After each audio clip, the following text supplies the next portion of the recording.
New Titans coach Mike Vrabel calls college football greatest farm system.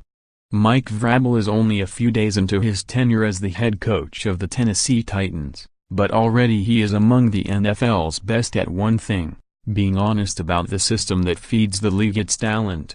USA Today sports coaching salary database actually shows that Saban makes more than $11 million while Meyer comes in around $6 million. It shouldn't be shocking to hear someone admit this, but it most certainly is, because the charade for so long has been so solemnly kept up by all involved. But here it is, an NFL coach flat out admitting that college football serves as professional football's farm system, and that it lavishly rewards a few of the people involved, namely coaches.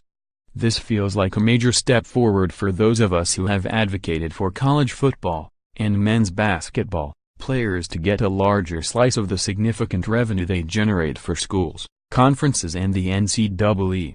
An NFL coach, and former Ohio State star, simply being honest about the situation should help continue to sway public opinion toward a more equitable setup. You might point out that there are farm systems for professional sports, specifically baseball, wherein players are barely paid. Ted Berg wrote a story on that very matter last spring. It's great, and you should read it. Minor league baseball players do deserve more of professional baseball's overall revenue, because they create a training ground for eventual major league players. But they don't generate nearly the level of revenue through TV deals, gate revenue and donations when compared to football's minor league. Yes, college players are paid with a scholarship. They deserve more, or at the very least to be better able to take advantage of that scholarship, instead of cramming their studies in at the same time they are training to play high-pressure professional sports. Vrabel's take is also refreshing because it obliterates the idea that colleges are failing to prepare players for the NFL as well as they once did. It's always been a ridiculous claim. College football staffs continue to grow. They were allowed to add a 10th assistant earlier this month, with massive support staffs working with players. Add to that the technological advances made in recent years, advanced programs for studying film, virtual reality, and it's unfathomable to think players aren't entering the league prepared.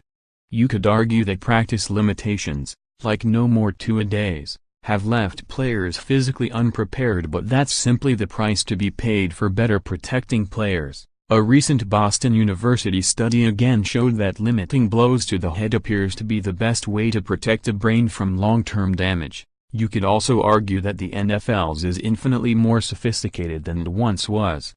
But as Vrabel admits, whether he means to or not, much of the league's innovations have been inspired, or stolen, from those college coaches who for inexplicable reasons absorb so much of the money made by the greatest farm system in the world. More. CNN analyst goes after Tony Romo with vicious tweet. For some reason Tony Romo saved his best broadcasting performance of the season for last Jaguars CB Blasts AFC title game officiating. How you going to let them do that? A nil-timed whistle likely robbed the Jaguars from a trip to the Super Bowl. Bud Light says it will honor Lane Johnson's promise to give everyone in Philly a beer.